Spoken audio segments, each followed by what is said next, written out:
Nilipoenda kumwona yeye mwaka jana, alikuwa anaugua kule Korokocho. Akaniambia mimi, yeye amechoka kuishi katika nyumba ya kukodisha. Nikamwambia tunatafuta yeye nyumba, na tukatafuta nyumba ya National Housing Corporation kule Athi River. Nilinunua yeye nyumba kule. Tulijuana na yeye miaka 28 iliyopita. Alikuja kwa ofisi yangu, akaja na mjukuu wake ambaye anakuwa anaitwa Dedan Kimathi Jr. Akaleta huyo kijana, yana alikuwa anataka kwenda kusoma huko India.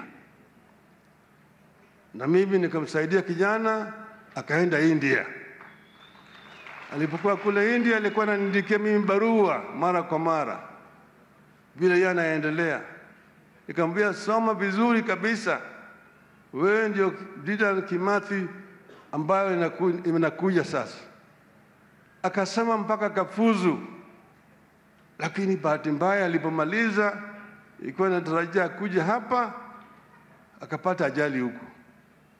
Ati alishika stima, akachomeka na stima na akafariki.